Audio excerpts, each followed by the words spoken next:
Last night, in conjunction with the Pennsylvania State Police, the Federal Bureau of Investigation, detectives arrested 28-year-old Brian Christopher Kohlberger in Albrightsville, Pennsylvania, on a warrant for murders of Ethan, Zana, Madison, and Kaylee.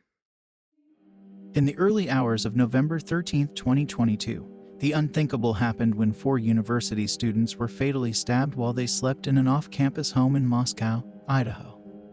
On December 30, 2022, the first suspect was arrested in Monroe County, Pennsylvania. 4 young lives were stolen in an entirely unprovoked and bizarre incident. Hello and welcome back, or welcome if you're new here. This is The Prime Crime, where we discover and dissect solved and unsolved criminal cases around the world. Today's case is about the gruesome murders of 4 students of the University of Idaho, the heart-wrenching tragedy of Brian Kohlberger's victims. But before we start, we would like to send our condolences to the people affected by the heinous acts committed by these individuals.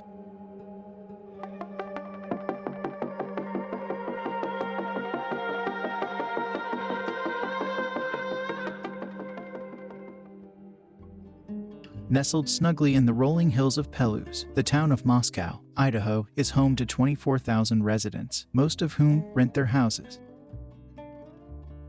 With a suburban feel and picturesque snow-covered landscapes, this town, until recently, was a safe place to live.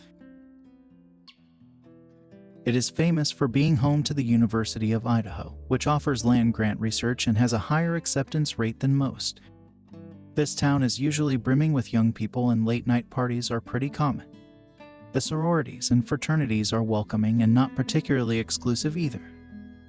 Ethan Chapin, Zana Kernodle, Kaylee Gonzalez, and Madison Mogan, along with 2 other students, Dylan Mortensen and Bethany Funk, lived in a 3-story, 6-bedroom apartment on King Road in a scenic part of Moscow, close to the university.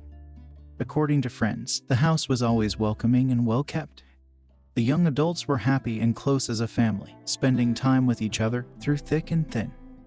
There is something about college, a new step into the adult world that brings young people close together, almost like forming a support group. 21-year-old Madison Mogan was from Oregon. She was an only child and was a senior majoring in marketing at the University of Idaho. Her best friend, also 21, Kaylee Gonzalez, was majoring in general studies. Joined at the hip since 6th grade, the girls were excited to be living and studying together, beginning their adult lives independently. Zana Kernodle, the 3rd roommate, was a 20-year-old junior majoring in marketing and was a popular member of the Pi Beta Phi sorority. She was described by family as a lighthearted individual, the type of person you rarely get to meet. Zana was dating 20-year-old Ethan Chapin. He was a triplet, with all of his siblings also enrolled in the University of Idaho. He was a member of the Sigma Chi fraternity and was majoring in sports. Madison worked at the popular Mad Greek restaurant as a server with her friend and housemate, Zana. Not a lot of detail has been made public on the backgrounds of Dylan Mortensen and Bethany Funk, the 2 surviving roommates. According to the recent affidavit released by the authorities, here's the timeline of events that transpired on the fateful night of November 12th. On the unfortunate Saturday night, at around 9 p.m., Ethan and Zana were seen at the nearby Sigma Chi house, at a 5 minutes walking distance from their off-campus home. The same night around 10 p.m., the other 2 victims, Madison and Kaylee, were seen at the Corner Club, a local sports bar. They spent the next 3 hours hanging out at this bar, before finally leaving at around 1:30 a.m. in the early morning hours of November 13th.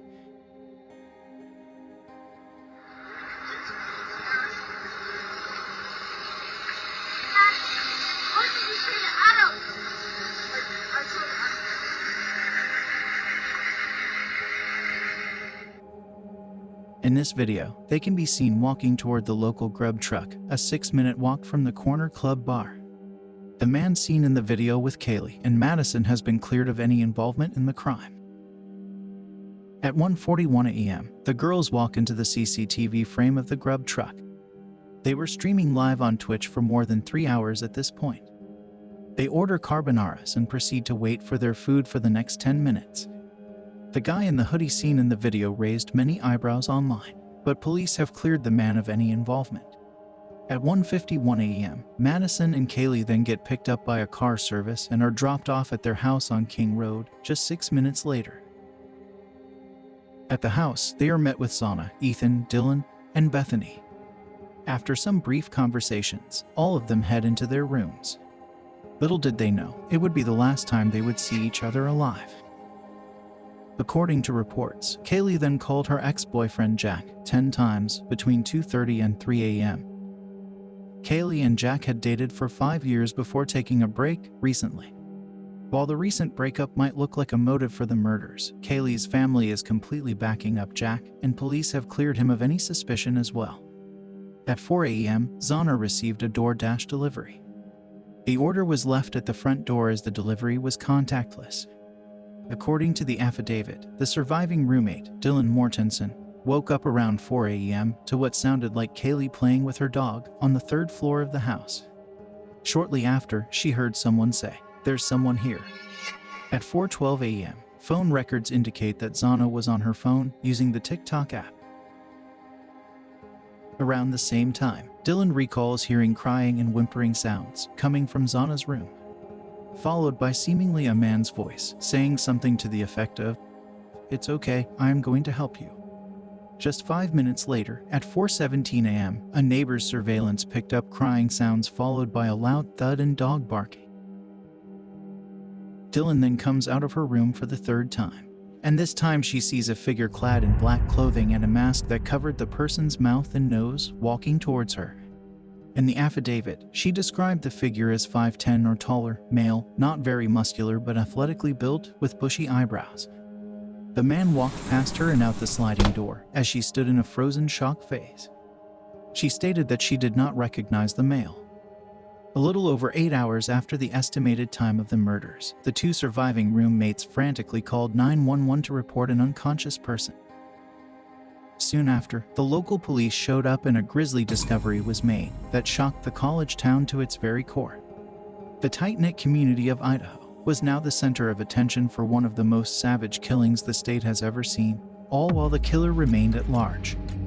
The first responders made their way into the house and then to the 2nd floor. Down the hallway, on the west, was Zana's bedroom. Zana was found on the floor with fatal injuries from an edged weapon. Ethan was also identified to be deceased in the same room, with sharp force injuries. The responders then moved up to the 3rd floor of the house, which consisted of 2 bedrooms and 1 bathroom.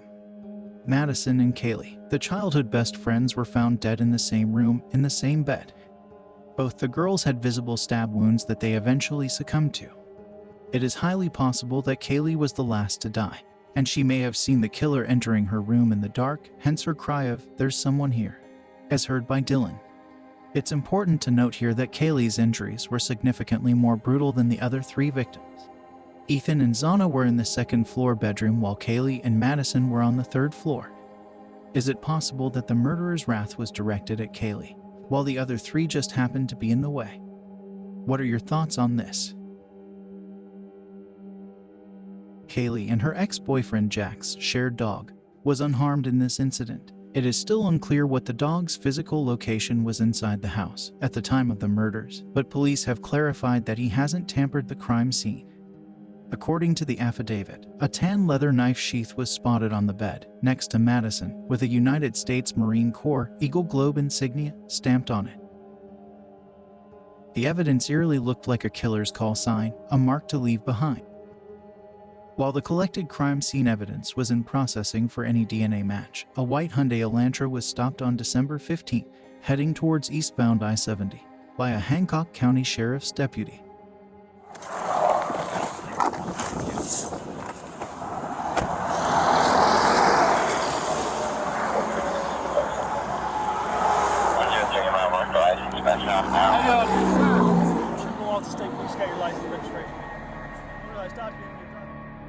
Koberger and his father can be seen in this clip. He isn't fazed at all and seems cooperative. They informed the deputy that they were headed to Pennsylvania to their family home. Just 10 minutes later, the father-son duo was pulled over once again, this time by Indiana police. The officials did not have any alerts whatsoever to be looking out for this vehicle or the man, so they were let go a second time. After weeks of extensive investigation and profiling of people of interest, the police and FBI finally had their first lead in the case. The DNA collected from the gruesome crime scene was matched against a public genealogy database, and they had their first suspect, 28-year-old Bryan Kohberger. With enough DNA evidence linking him to the crime scene, Bryan was arrested in his family home in Pennsylvania on the 30th of December, just 15 days after being pulled over by the traffic police. A German by descent, Kohberger was a PhD doctoral student, pursuing criminal justice and attending Washington State University, just 10 miles from the University of Idaho. Bryan is described as highly intelligent and introverted by his classmates. According to one classmate, Bryan was always the one asking questions during classes, often coming across as rude and pompous. In the days leading up to the murders, he conducted a Reddit survey asking for help regarding a research project to understand how emotions and psychological traits influence decision-making when committing a crime. In particular, this study seeks to understand the story behind your most recent criminal offense, with an emphasis on your thoughts and feelings throughout your experience. The post said. The bone-chilling post has been taken down following his arrest, along with his Instagram account. It was later revealed that Bryan was following Kaylee, Madison, and Zana's Instagram accounts, trying to get in touch with them. He kept texting one of the victims, "Hey, how are you?" over and over again, with no response. Kaylee's father believes the man was frustrated with the lack of reciprocation, and so he stalked and then contemplated murder against the 3 innocent girls. An employee of Mad Greek Restaurant, the same restaurant Zana and Madison worked at, confirmed that the alleged murderer had visited the establishment twice and ordered a vegan pizza. By 2 a.m. on the night of the murders, all 4 victims were inside their home on 1122 King Road, Moscow, Idaho. According to the affidavit, at 2:47 a.m., Bryan Kohberger's phone stopped connecting to the nearby cell network in Pullman, Washington, suggesting that Bryan had left his residence. At 2:53 a.m., his white sedan was spotted on the highway connecting his residence in Washington to the scene of the murders. Being only at a 10-mile distance, a white sedan is seen around the King Road neighborhood at 3:29 a.m., seemingly circling the victim's house 3 times in merely 30 minutes. At 4:20 a.m., the same white sedan can be seen leaving the neighborhood at high speed, and by 5:25 a.m., the sedan can be seen in at least 5 cameras back in the Pullman, Washington area. Based on these key events, the time of the murders is suspected to be between 4 to 4:20 a.m. Surprisingly, between 9:12 and 9:21 a.m., Bryan's phone was spotted in the King Road neighborhood yet again. They say the criminal always returns to the scene of the crime. Doesn't seem too far from the truth in this case, if Bryan in fact is the perpetrator of this crime.